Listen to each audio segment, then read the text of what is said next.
try, the more I Welcome fall. to The Liberating Secret with your host, author and teacher, Sylvia Pearce. The Liberating Secret is dedicated to revealing the mystery of the gospel, which is Christ in you, the only hope of glory. Let's join Sylvia Pearce for today's lesson.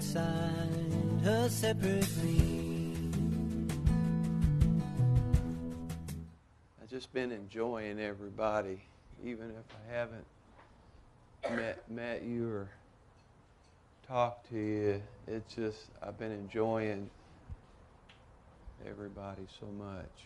And everybody's, what you are, what you share, how the Spirit flows through you. So great. And I'm just shamefully relaxed here. I want to. Is this too loud? The world seems like it's out there and it's so dying and desperate, and here I am in this oasis, just basking in it. But Joseph of Arimathea talked about the Feast of Tabernacles, Sukkot, and how it's a Jesus party. And Louis brought up this morning, well, we are under a tent.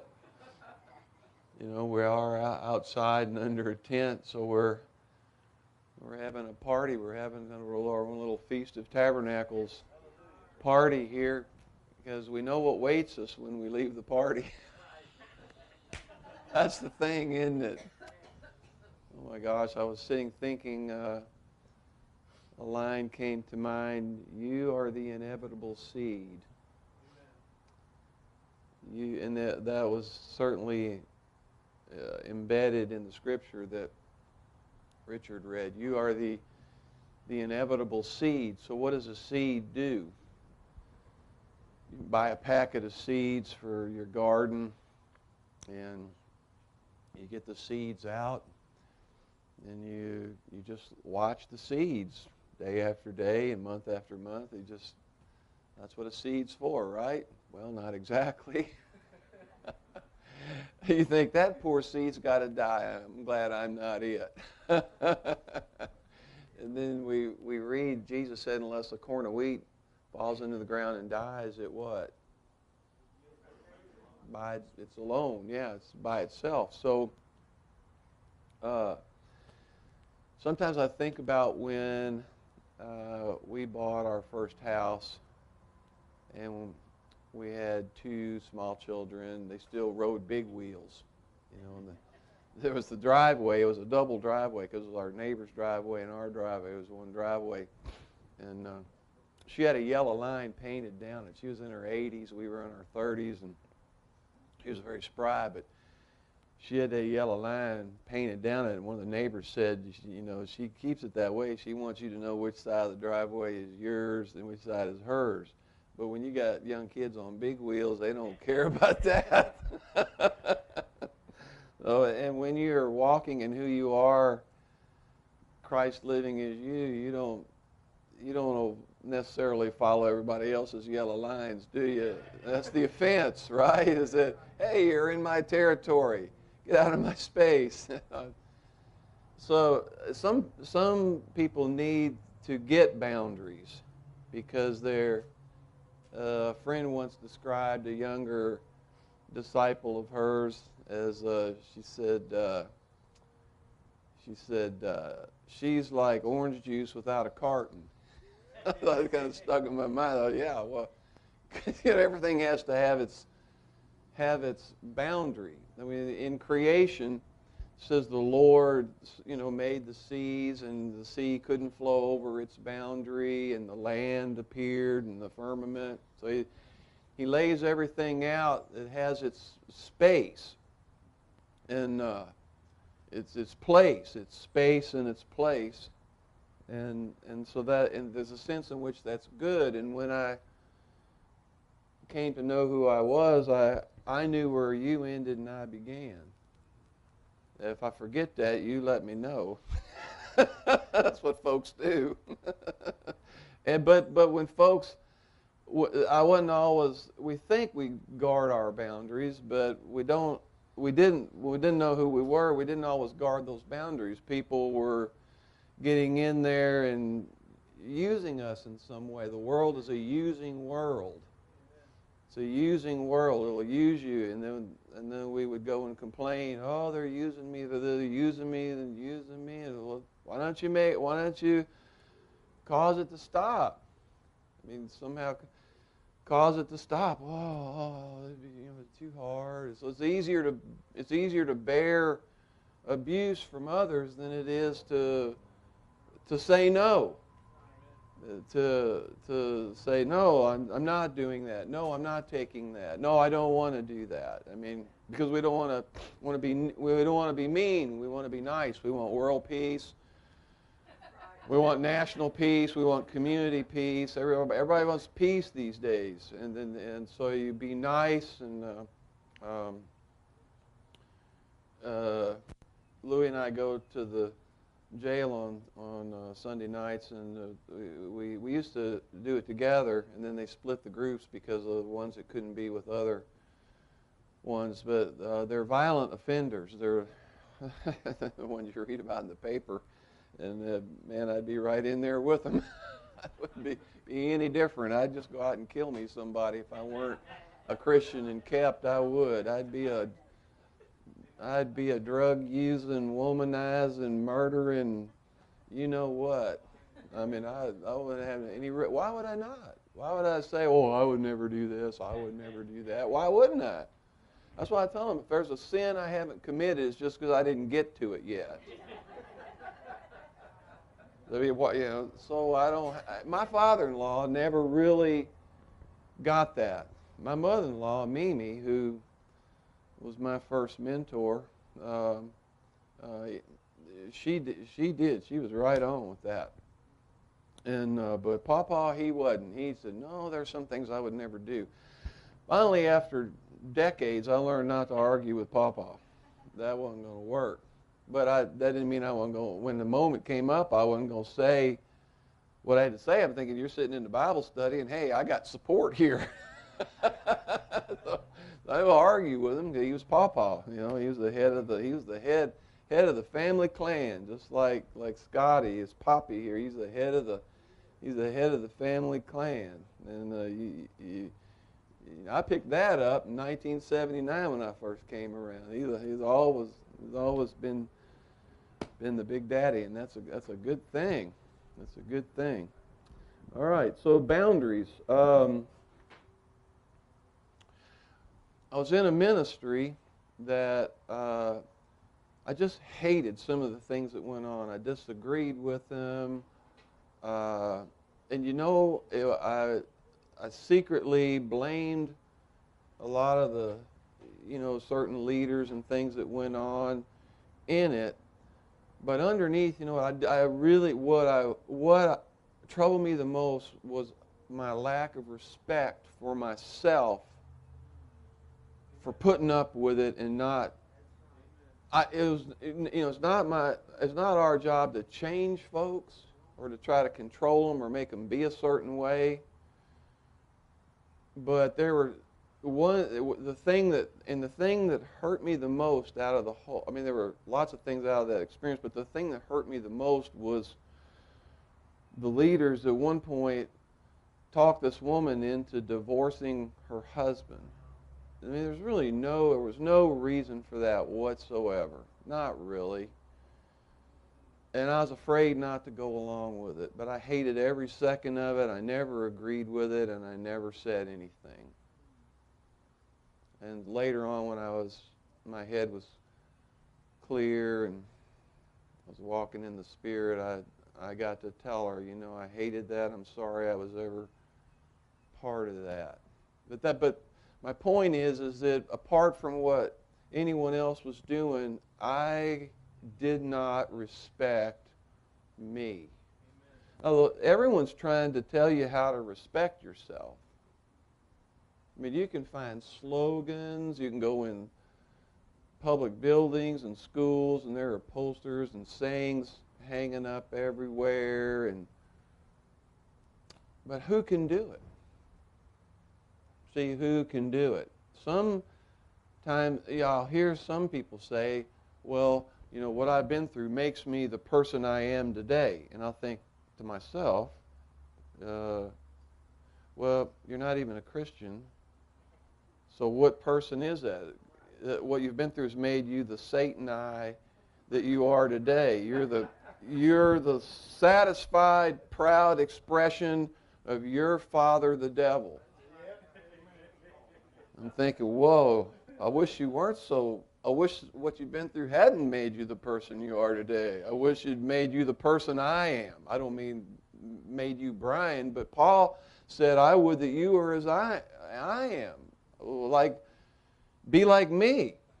And we think, oh, are you saying be like Christ, be like Paul, imitate this apostle, imitate this one? No, he's saying, I wish on your insides you operated like I operate on my insides. And then in the prayer, see, Richard just read Jesus' high priestly prayer, and that's what he says is overwhelming prayer. But one of the things he's saying in it is Father, I want my disciples to operate just like I operated. I didn't come to this earth just to be admired as a single trophy, the Son of God. I did not come here to set an example on a behavior level. I did not come here just to have disciples and a following. I came here so that they could take over and be themselves, but in their inner self, be as I am in my inner self with you. Well, don't print that because it's like the Living Bible or some of these translations. You think, what a yucky modern translation. So it sounds good here, but if someone read it later, they'd think he slaughtered the Scriptures. Not really. But, all right, so he didn't come to be a single seed, and he certainly didn't come and die to raise only himself. Like, I'm Jesus, and I'm risen from the dead. And the disciples at first were scared and then thrilled that he rose from the dead. But the question always is, what does that mean for me? So they're comforted, they're overwhelmed, but what does that mean for you? You are the inevitable seed. Jesus is the seed that makes you the inevitable seed. So I mentioned usefulness yesterday. There's a God, just part of God's makeup in us to want to be useful. So coming back around, we had bought our house, and we had the 2 children, and I've got a job and a degree and a wife and children, and so I was out mowing my yard, and and I thought, okay, a good part of my life I always looked forward to, what am I going to be when I grow up? I'm going to school. What am I going to be when I grow up? Who will I marry? How many kids will I have? What job will I have? And so the first installment on all these things had come in. There was the house, there was the wife, there was the children, there was a job, there was a degree, and I'm a Christian. There's the Bible, and I'm mowing my yard, and I thought, all of this is good, but is this all there is? And I felt guilty asking that question. Is this all there is? Like, I didn't mean to be not thankful to the Lord, but is this all there is? So, little did I know, once I opened myself up to a lot. When you ask that question, you open yourself up to a lot, because Alan says, I'm surprised I didn't hear him say it this time, but I've heard him say it so many times. I said, do I have to listen to you say that again? Because he says, there's always more. There's always more. You think, wow, I just got this great insight, this great flash, and then somebody says, there's always more, and you think, oh, can't we just enjoy this for a moment? But I wanted more. It had to be more of something. Well, the more that there is, I was not even prepared for what that was. Because my mother-in-law, she's really getting hot with who we are, and you're Christ in your form, and words of faith, and being an intercessor. And I'm like, I don't know that's what I had in mind. It might be too much more. But anything that's more, you want more, but everything comes with risk. Everything comes with risk. You're going to buy some chips and get in the game. You're in the game anyway. So you might as well sit up at the table, hold your head up, get your chips, and say, deal me a hand. Because you're going to get a hand anyway. Whether you want a hand or not, whether you want to think you know how to play it or not, whether you want it or not, you're going to get it. So it's what are you going to do with it? So we have this idea of ministry. Ministry's fine. Ministry, gosh, Sylvia's ministry is unbelievable. It's fantastic. I get jealous sometimes. We all are who we are, So we think, well, yeah, Lord, what have you got for me? What do you want me to do? How do I fit into all that? And so that's how is it going to play out? Well, at first, we have this desire at the same time that we wish we were sane. Because when you don't know who you are, you're in some state of insanity. Romans 7 is a state of insanity. Well, it is. The good I would, I do not. The evil that I would not, that I do. Wretched man that I am. That's insanity. It is. Now, that doesn't mean you have an old nature. It doesn't mean you have to live in Romans 7. Norman used to talk about you come to know who you are and you make occasional foolish visits. And when I first heard him, I thought, I wish I only did make an occasional foolish visit. I make an occasional visit to Romans 8.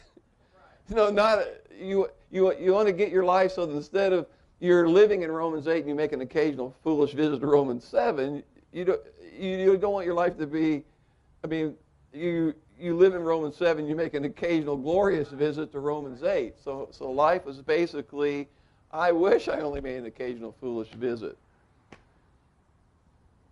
So it's insanity. But during that time of insanity, these questions are perking up and bubbling up. What is life about? Is there more than this? What am I supposed to do? We're not even in a condition yet to really know, because we're thinking, what do I do? And the Lord's thinking, let's start with who you are.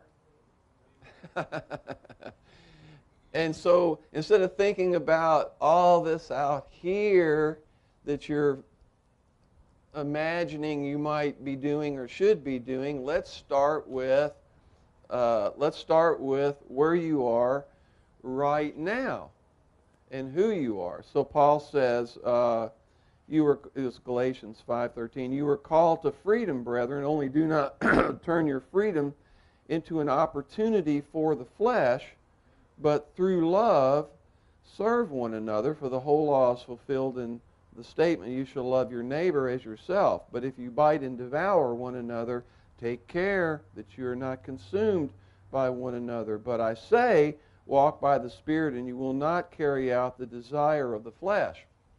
So God's first plan for us, when we say, is there more than this, is to come to know who we are and know what our freedom is. Our freedom, Christ is free, and our freedom in Christ, free not to bite and devour one another. That's tearing the world up. That's tearing the workplace up. It's tearing families up. I am all in with miracles. I'm all in with healing. I'm all in with any and all the miracles that are in the Bible and are mentioned. I'm all in with that. What I needed was the miracle of not living in resentment, not biting and devouring other people, not being just seething and burning with resentment when they bite and devour me. I needed to know how to manage my appetites, to why am I having these thoughts? Why are my emotions all over the place? Why do I have habits I shouldn't have? Why am I in Romans 7? So the miracles start within. And you say, oh, well, you're getting back under law, Brian. You're getting under trying to manage. You're saying you're trying to manage and control yourself. And you can't, if you're not able, I will say, if you're not able to manage and control yourself, then then outer miracles are not going to satisfy you, because that'll divert your attention temporarily, but it won't really satisfy you because all of this is still in unrest, and you're thinking, I'm not able to bring myself into conformity with the image of Christ. And he says, but if you walk in the Spirit, you won't do those things. And one of the fruits of the Spirit is self-control. So I live a life of self-control, but it's not me. It's a fruit of the Spirit. So if you want to be able to have self-control, it's supernatural. It's miraculous. It's the fruit of the Spirit. And that means there are so many times, oh gosh, isn't it just true every day that in our homes, in our workplace, in our community, we want to dig somebody. Hey, you hear what that person said, what that person did. And there are two ways you can go about it. You can say it in the Spirit as an observation, or you can say it because it's coming from a place of evil. It's not your nature. It's not who you are. It's not Christ in you, but it's coming from a place Satan knows how to push that button, and bam, then you're into whatever that thing is. You're not able to not bite and devour. You're not able to do what it is you want to do. You're not really knowing your freedom and living in it. That's the first part of being for our world. Sylvia's ministry is built on all the experiences she had first of being a crazy housewife, learning to be a husband, learning to believe for herself, learning how to live with her husband and believe for him, believing for each and every one of her children. That's her book, Treasures of Darkness. Treasure after treasure after treasure. We want the treasures, the darkness comes with it. So she battled it out within herself. She battled it out how she was going to be in her marriage. She battled it out with what she was going to believe about her children. She battled it out with what she was she's a housewife. She describes herself as a housewife.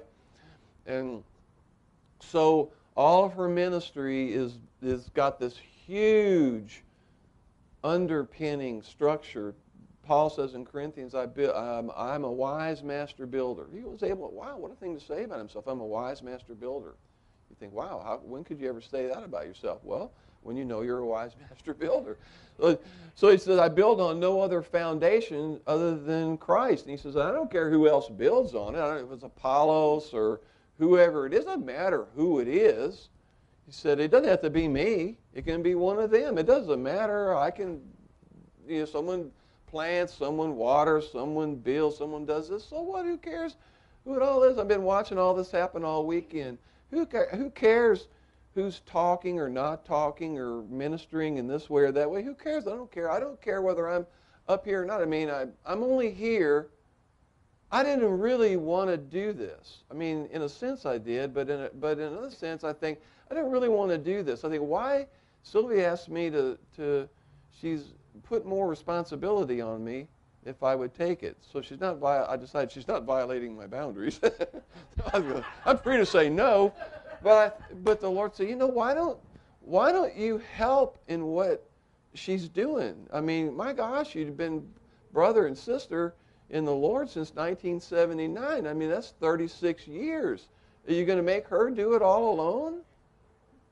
You're going to put it all on her? Why are you going to just, I mean, it's not law. I'm not putting anybody under law.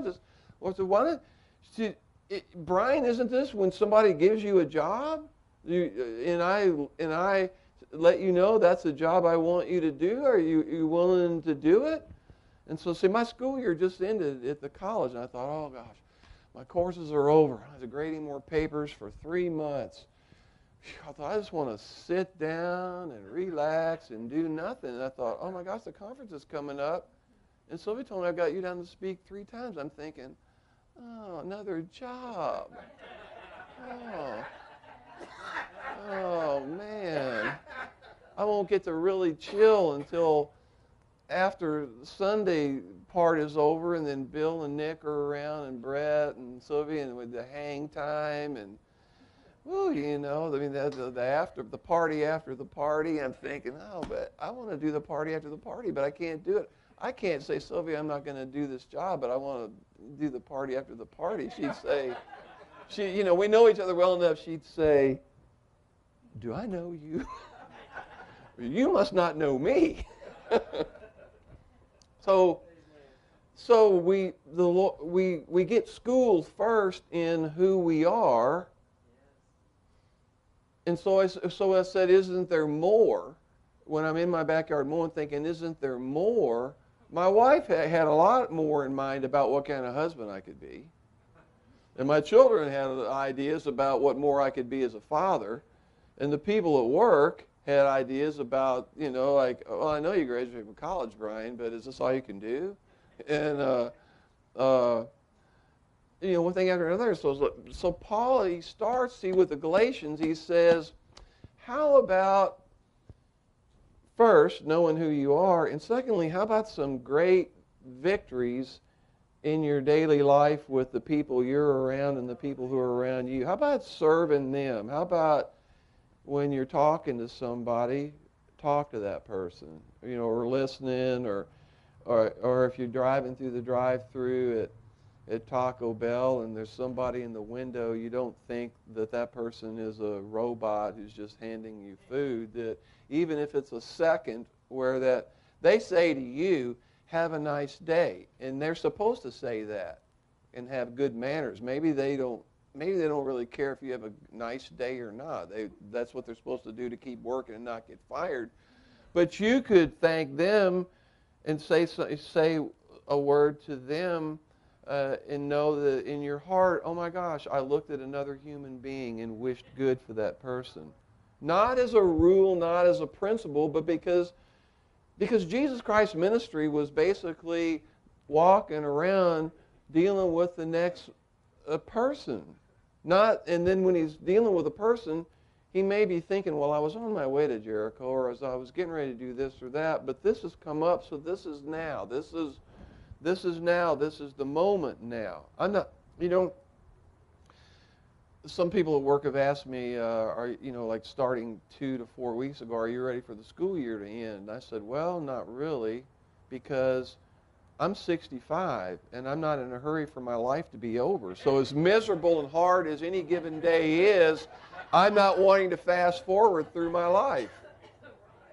I'm not wanting that. I want each day to be what it is. And some of them are yucky, very yucky days. But they're days when, as James says, it's a great opportunity to let wisdom clamp your tongue down.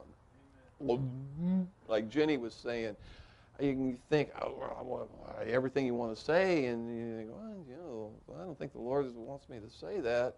And so you die a little death there in what you don't say or what you don't do. And there's being bold to speak the truth to people, and then there's being bold to shut up. bold enough to know when to shut up. And it takes wisdom to know, which is why we need the spirit of wisdom. And the spirit of wisdom is there. Ask. But if you ask, don't pretend like she's not there and you're not going to get the wisdom. If you ask, be single-minded, believe. So as I'm going out daily into my life, I'm not even going out because my wife and I live in the same house, fortunately. We were separated most of 7 years back in the 90s. So when I'm a bit irritated that she wants my attention or to do this or that, or she's analyzing me somehow, how my hair is or how my shirt is or why I'm doing this or that, and I'm thinking, what would you just, then I'll stop and I'll think, while we were separated and she was in that ministry group that ostracizes, what would you have given for her to be next to you and know that she loves you and be criticizing you from head to toe? You'd have taken it. You'd have taken it, buddy. Yeah, you would. And then, she goes out the door before I do. Get that, she's going to come over, and I'm usually sitting reading. She even comes over, and she's got her gear in her hand. She even comes over and bends over and kisses me as she's going out the door. And I think about all the irritating stuff, and I think about those years we were separated. We weren't in the same house. There was no kiss. I'm thinking, sometimes, a lot of life is if you want the kiss, you got to take the head-to-toe stuff. People come, it's a package deal. It's all mixed up together. You don't get to sort it out. See, with a box of candy, you can, but even with a box of candy, when I was a kid and a box of candy came into the house, my mother would say, don't eat all the chocolate ones. It's because we want to kind of get the ones we like and leave the others to the other people. My mother said, if you're going to eat the candy and the mixed, she liked the Russell Stover. I think she liked it because it was what she could afford. She was a single parent with 4 kids and an elementary school teacher. So we had See's candy this weekend because Sharon's sister-in-law brought See's candy from California. You don't get any better than See's. Not that I know of on this earth, but so See's candy. We had Tandy has family in California. And when they would come to visit and they would bring See's candy, Tandy's parents would hide it. And Pawpaw, he was so controlling. He was a great man of God, but he didn't totally see who he was. He was very controlling. And so you knew when he put that box up, do not go open that drawer. Do not mess with it, because if you want to know what the wrath of the Father is like, get into the See's candy that Pawpaw is managing. Oh, man. And when he handed the box toward you and said, have one, he meant one, O-N-E. So anyway, that's where we start. See, that's daily life. It says daily life, coming to know who I was I learned to know that I don't really hate him. Because for years I knew he didn't like me. And I knew I didn't really like him. And Mimi loved him to pieces. He was always her man. No matter what, whether she was dragged into counseling or trying to make him read the Bible or go to the mental health center or attend a Bible study. She tried everything you can do to try to change her man. He was her man, and she tried everything to change her man. And she loved him, and I thought, Mimi, I love you, but I'm not so crazy about him. So, but it's the people we're around that's just rubbing. Norman used to talk about this. He'd say, we're Christ in our form, warts and all. And we think, well, you got warts, not me. I don't have any warts. First of all, we think about the other person, you are a wart. We don't think you have a wart. We think you are a wart. And we have to say, oh, no, you're Christ in your form. That's right. You couldn't be a wart. You have a wart. So we're all of this is there more? So we start with this. We lay all these foundations are getting laid deep, deep, deep inside of us, who we are, settling us. Norman used to say, I'd go to him, and he'd say, Brian, God will settle you.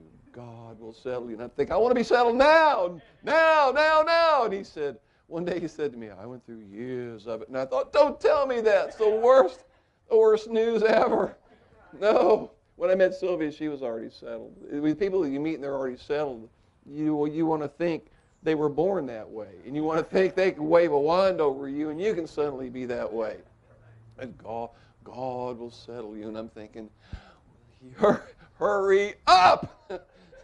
But it's that daily rubbing and scraping, the things we don't like about ourselves. We condemn ourselves about the things we don't like about others. We condemn about ourselves. And someday, maybe you will be in a ministry and maybe you won't. But if you are in a ministry, what kind of problems do you think people are going to bring to you? The same problems that the Lord's been building those deep layers in you of who you are and how that is through being in Christ and His death, burial, and resurrection and walking in the Spirit, and then life with others. And Norman would say, feet of clay, whatever feet of clay are. But the people are a package. I mean, we try to separate the things that we desire or want about a person. Then there's the things that we don't like or don't. Maybe we don't even dislike them. We just don't care. We're not interested. We think I want this part of you. This part I don't like, but this part, it's not that I like it or don't like it. I'm just not interested. I don't care. I just don't want to bother. Will you just forget that? And people aren't like that. We're not like that. So it's not an all or nothing thing like, well, take me as I am. I'm not changing for you or anybody else. It's just we just are what we are. I was watching Sylvia and Bill last night, and last year we were inside and they did a panel together. And I was so sleepy, I went and lay down on the floor and slept through most of it. And I know them both well enough and love them enough, and I'm free enough that I was okay with that. Last night, we're all tired, and I thought, I am not missing Bill and Sylvia. So I'm listening to them, and I think I've heard these stories. I've heard, if you know Sylvia, you hear the stories. Just like people get tired of my stories, I think, oh my gosh, have I told them this before? Yeah. And so I'm thinking, I've heard all these stories, and I've heard Bill tell them. I'm thinking, why am I here? Why am I listening to this? I've heard Sylvia say all these things. Dozens, hundreds of times, and Bill, and I thought, why am I here transfixed? Because it's them. Because it's them. I thought, oh God, I just love you all. Oh my gosh. And then together, I'm just thinking, oh, because you're you. Because it's not really a message, Christ in your form. It's you, Christ in your form. It's you. See, the message, it's a message that, you think once you get the message, you think, I don't want to hear it anymore. But what you really want to hear and see is that form in that moment. See? But if you're sleepy and you think I've heard it before and there's something, and you take a nap or go somewhere else or do something, fine. That's not. But that for me in that moment, I thought I'm not going to go to sleep or go. I'm not putting a law on anybody else, because if I wanted to go take a nap, I'd go take a nap. If I wanted to go leave the premises, I would leave the premises, unless the Holy Spirit, nope, we're not doing that, but we're free. We can do that. But I just thought, I just want to enjoy looking at my friends at this party. And then with Megan yesterday, all the ministry and prayers with her, I wasn't led to lay a hand on her or say a certain prayer addressing her directly. I was just standing there taking it all in, just soaking in the whole thing, thinking, oh man, this is just so amazing. What's gonna happen next? Who's gonna say something or do something? And look at her. This is Susan's friend. When I first started coming here, Susan was 3 years old. I mean, and so I lived here for 6 months, the first half of 1997. That was one part of our marital separation, and my job ran out in North Carolina, and Sylvia said, why don't you come here for a couple of weeks? Turned into 6 months.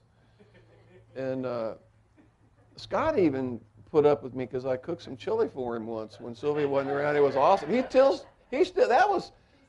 That was 18 years ago, and he'll still tell that chili story. Brian, how did you make that chili? I don't remember, man. I got some ingredients and put them together, and he was like, wow. I thought, it's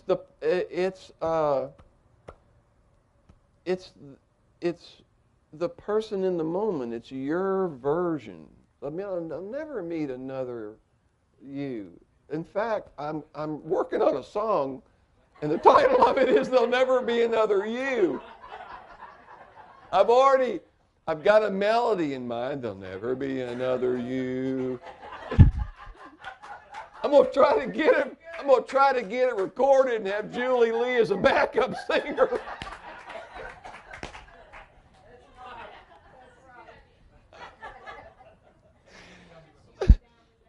Any money I make off it will go to Christ Our Life Ministry. But if Julie's in a pinch, we'll help her out. It's terrible. Tandy loves that song by her. If you haven't heard her CD, it's called Stillhouse Road. And it's a still, like a whiskey still. So that draws a lot of people in. We're in the bourbon state, you know. So we're in the whiskey producing capital of the world. I try to limit my intake, but but anyway, the album is Stillhouse Road. It is one of the best CDs I have ever heard. Julie is a lyricist, a poet, a musician, an artist. I mean, it all coalesces with that. I mean, compared to most CDs I've heard, there aren't any out there better than that one. I mean, if I had to take 10 CDs to an island, I mean, that would be one of the first ones I'd pitch in my bag. So, but that's just me. I don't know anything about music. My word means nothing. I'm just a fan, you know. Okay. So you're the only, and Tandy loves that song by Julie, There'll Never Be Another You. She says, when I hear that, I think of Clark, my brother Clark. Clark's the finding his way, as we all have to do. So that song touches her in a special way, thinking about, because there'll never be another Clark. I mean, even in his misused condition, there ain't nobody like him. So that's the thing. There ain't nobody like you. I mean, in the misused form, there's nobody like you. But in the glorious form, oh my gosh, the light-filled form, wow. So, but the form is so. It's just too human, don't you think? It's too human. Is it too human? No, it's so amazingly human in whatever way that it's human. I mean, even when my mother-in-law Mimi was dying, she was in a dying process for 40 days. And I don't see how she lived that long. She was tiny and frail anyway. And she was bedridden, and she had no appetite. I mean, if she ate 2 blueberries a day and a half a spoon of yogurt, that was like a big high-calorie day for her. We thought, how are you? And, she'd take a little water on the sponge.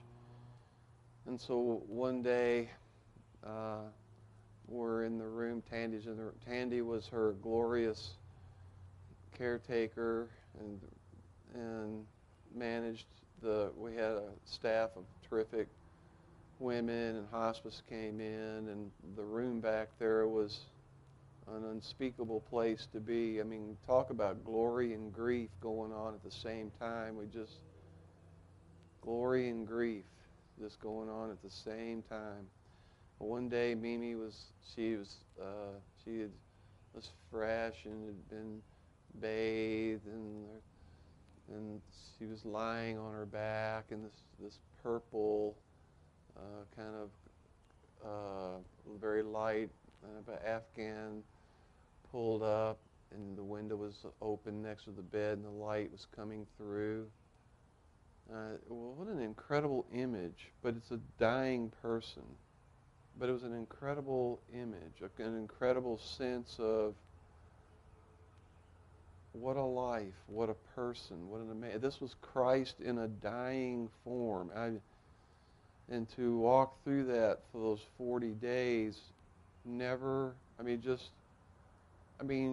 dementia, any reason that someone could become irritable, crabby. Some people talk about it when someone's dying, all kind of stuff, coming out of them that's been pent up inside. What came out of her was what we always knew was in her, because she'd known who she was and lived from it for decades and decades. And Norman Grubb called her the mother of union life. Called her Mother Mimi. Sylvia's our mother now of union life. Mimi was our mother in those days, and Mimi didn't take that unto herself.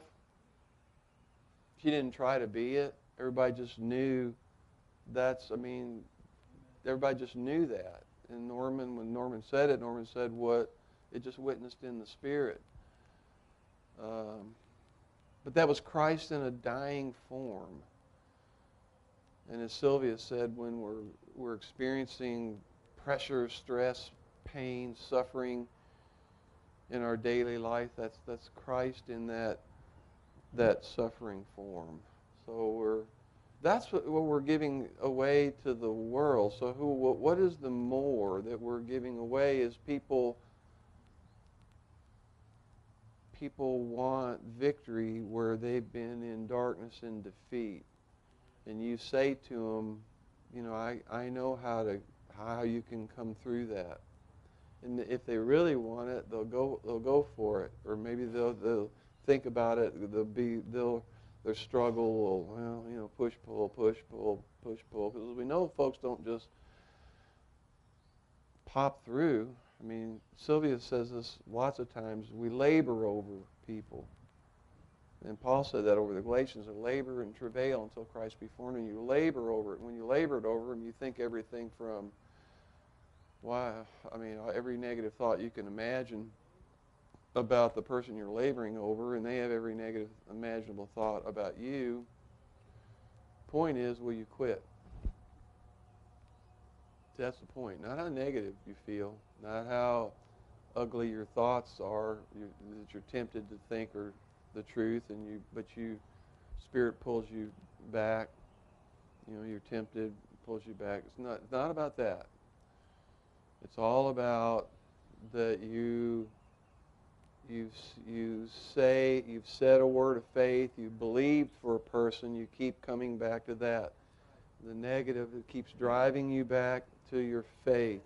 The negative is driving. See, on the front end, when someone does something that's a disaster, all the negatives come out.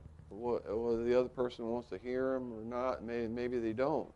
Maybe they won't hear them. But you're going through all that, and you got all your reasons why that person's wrong, and this, that, and the other, which is fine. Then the Lord starts to, okay, what are you going to do with this load this major negative load that you're experiencing about this person? I remember when I was in my early 30s reading one of Norman's letters that he wrote a lady who'd written him and poured out to him, and he said, "My dear, turn your tears to faith." And I thought, that makes no sense. It makes sense now. So that he didn't say don't have any tears. He didn't say thou shalt not have tears. He didn't say tears are, he didn't even try to explain a lot to her. He said, turn your tears to faith. So somehow we say, okay, Lord, what do you want me to say about this? What do you want me to believe for that person? And so that word, see how it starts to come. We say that word, we say, I'll stand on that. And then we get practice and tested on that. And you said your word and you're standing on it, the negatives don't stop. It's a practice. And so time, how bad it feels, how long it takes, and what the other person is doing aren't really the point. The point is your faith.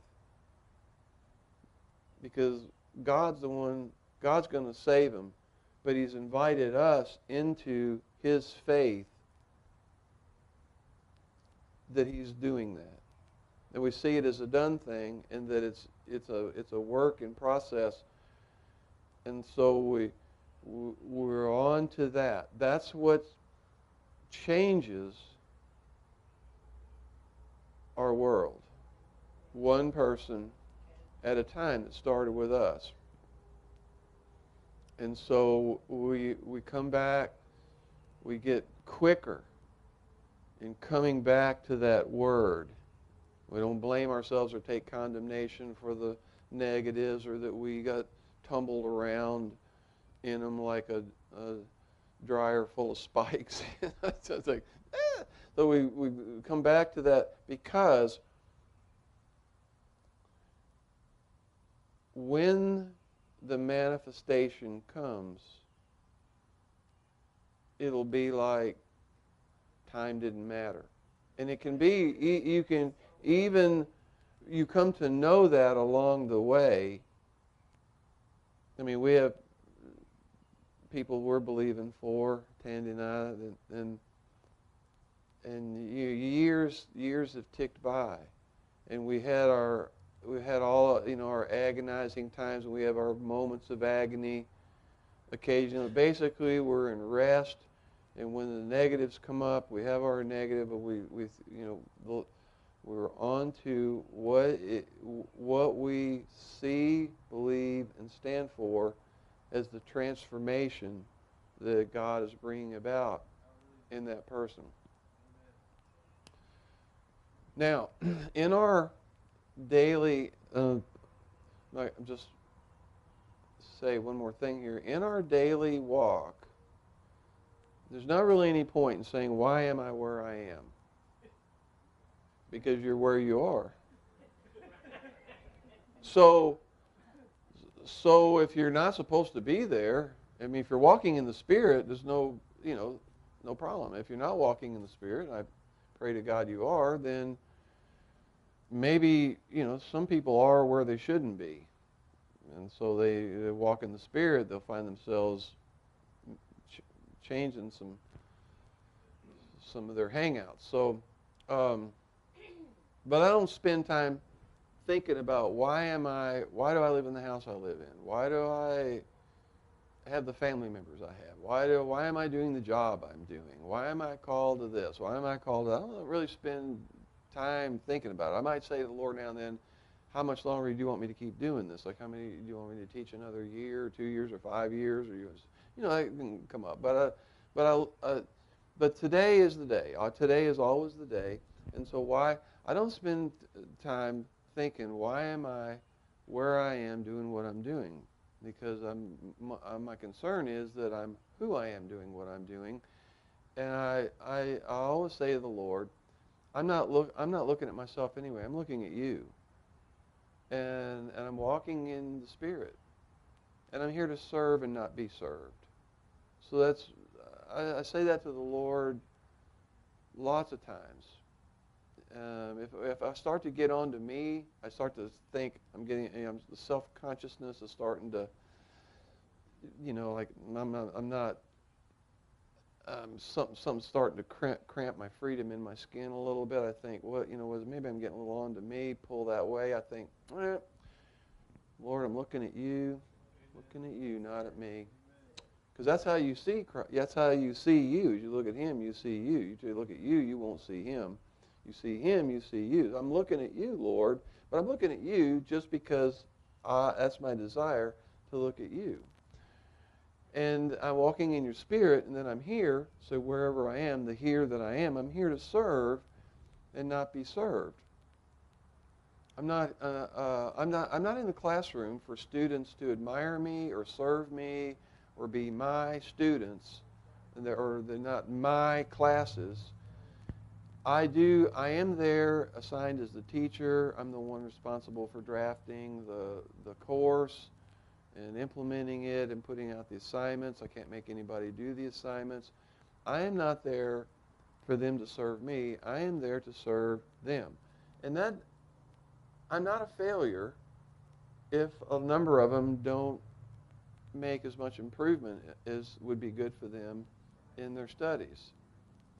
So some teachers think, oh, not enough of them are learning or enough. It must be me. I'm not doing it right. I mean, I'll take a look at how my methods, but my method isn't really I don't really teach by a method. I teach by my presence, which is the hidden presence of the Lord. I teach by the Spirit that I walk in, and the Spirit that is a bubble around me, in me and around me and through me and by me and as me, everywhere I am and go.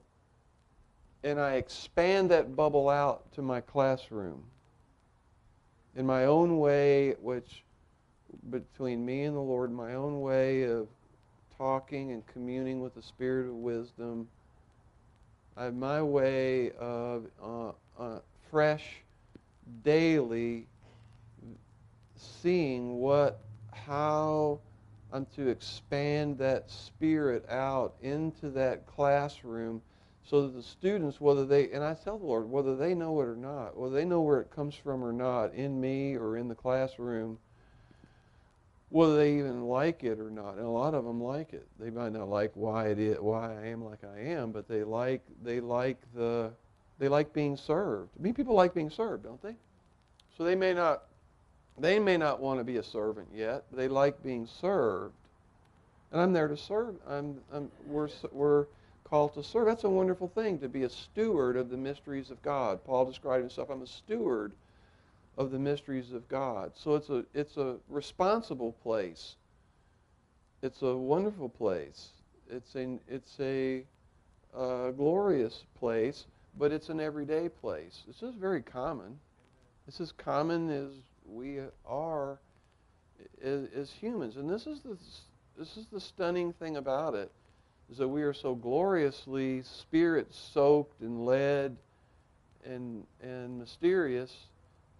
And the people that have the blinders on, they don't see it. Okay, they don't see it, but we are what we are. We are who we are, and we're stewards. We don't need to, oh wow, I'm a steward or this. We just are. We see fulfillment in this daily grind of life, in the next negative, the next person, the next possibility. And so we're going to leave here, and I'm thinking, oh my gosh, I have to go back out to that world. Ooh, so brutal. But I'm willing to do it, and if I'm not willing, I tell them I'm willing to be made willing. Reese Howells, the greatest of the intercessors, or none greater I've known of, but I don't know that many people, but he told the Lord, when the Lord would put an intercession on him and he'd find himself resisting, he'd say, drag me through this kicking and screaming if you have to. Just get me through it.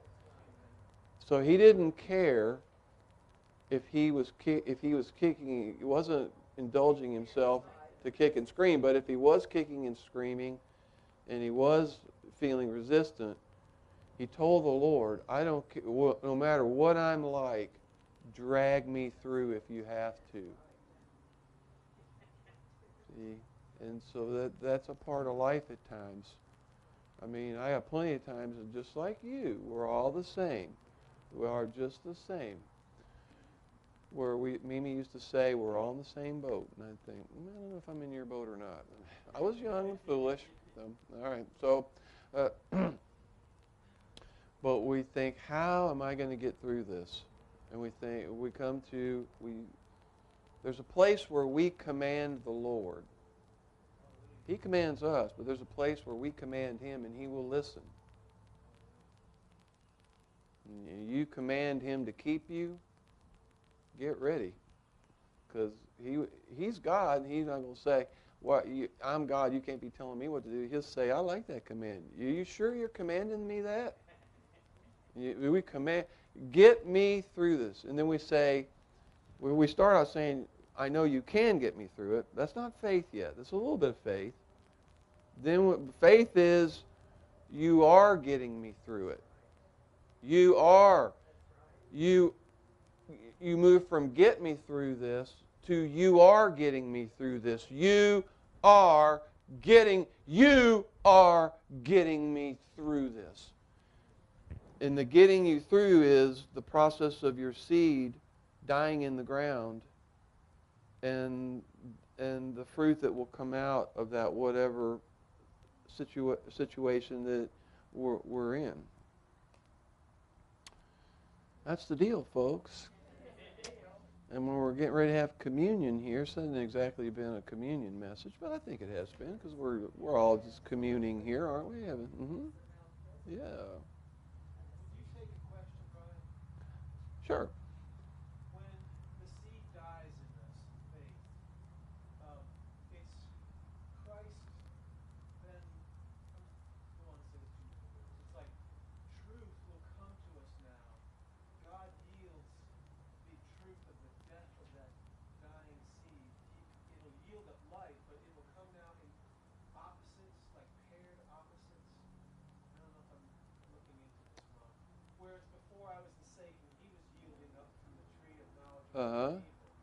Now this seed that has come into my spirit, it's like it also is going to be yielded out as a living, but it's going to be yielded out like in paired opposites. Can you give me an example? Put it back on Paul. It's like as I'm going through the experience, like you're being saying, Mm-hmm. through getting, the seed dying will come to me in a consciousness now. Before it was like a seed, now it's coming to me as life, Mm-hmm. life for others. Mm-hmm. And it's going to be yielded, that seed is yielded up now in paired opposites. So I'll tell you what I'm thinking, which I'm not sure, but what I'm thinking is that when somebody starts getting who they are, say you've nurtured somebody, you've labored over someone, they start getting it, and then you see their stresses and battles they're going through is tempting to want to be protective, and you want them to see who they are and just be in the positive, whereas they're going to have to be in the positive and the negative, just like we were in the positive and the negative. So it can be it's shaking to watch the other person's shaking because they have their opposites, and so that's what comes to mind for me. Okay, because it's like, I think I get it now. It's like there's a little bit of heaven being shaken. Mm-hmm. There's a little bit of earth being shaken as this seed is going to.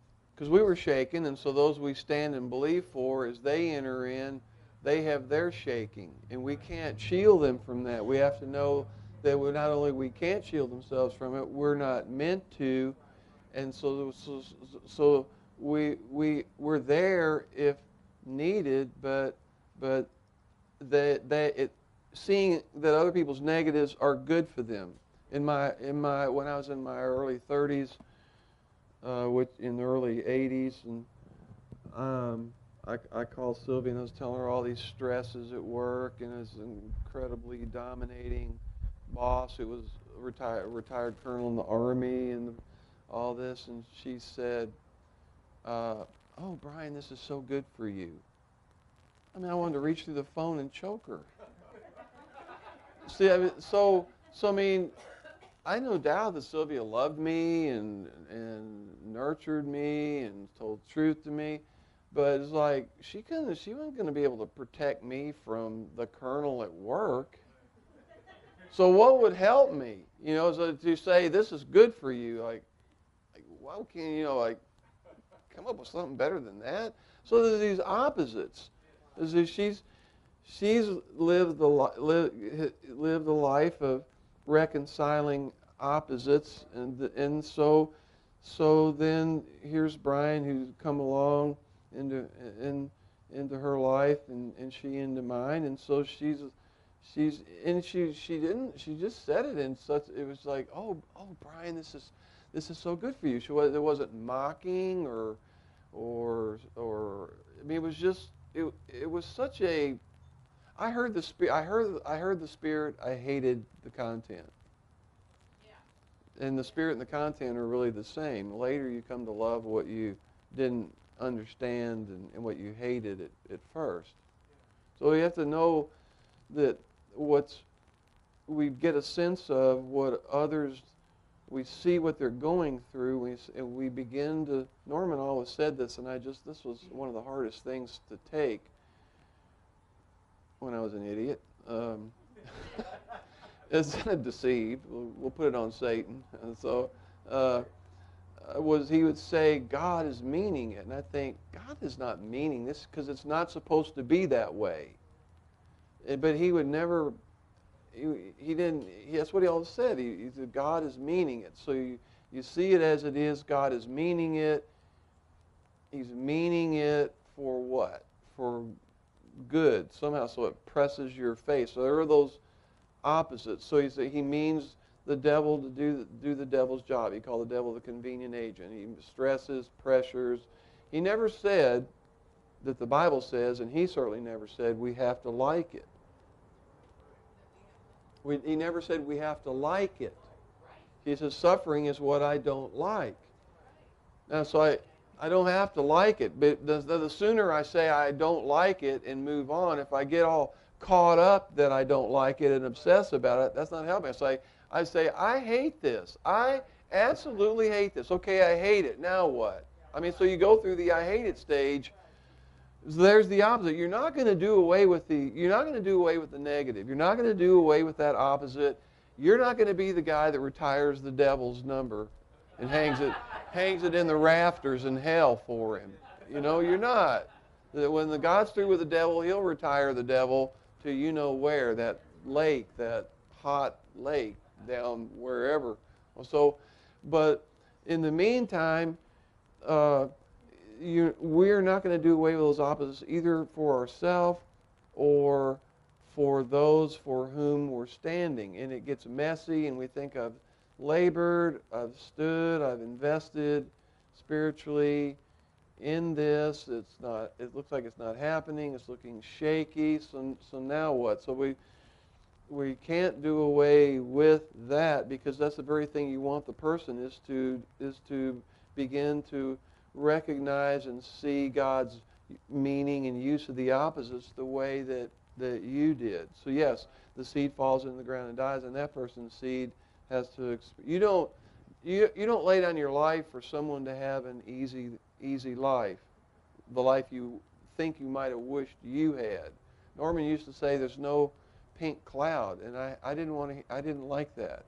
I thought, you're lying to me, because you live on a pink cloud, and I don't know why you don't want to share it with me. And he would say there's no pink cloud, and I just thought, and finally I got it. In 1994, I thought I really got it. There's no pink cloud, and hey, I'm cool with that. Lord, you can deal with it. I can deal with it. I mean, because we're one, which is what the prayer is. Mm-hmm.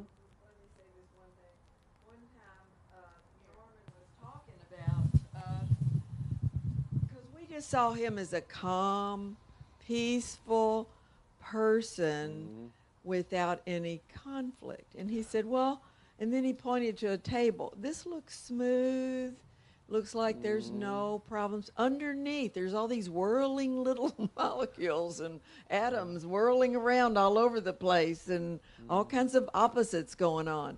What he was saying is, inside, I'm resolving all of these things because I see all this too, but I'm not really living there. I'm dying constantly within because you're feeding from me. And now that's what people do with us. They don't really see that within there's always these agonies going on, which are meant to be there, and they're right. And when we can really take that it's right. That's it's what not, scared me about him. Yeah. That's what scared me about you. Yeah, right. It doesn't scare me now, but it did scare me. Yes, and that is the ministry of reconciliation. And the word comes out of that.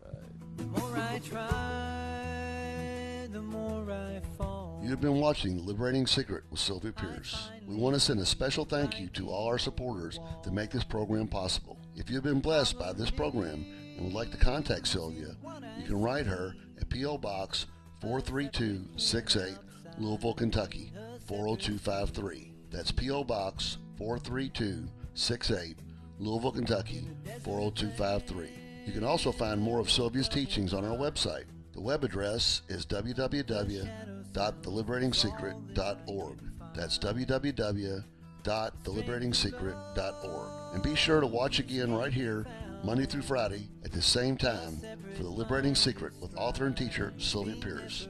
So until next time, may God richly bless you.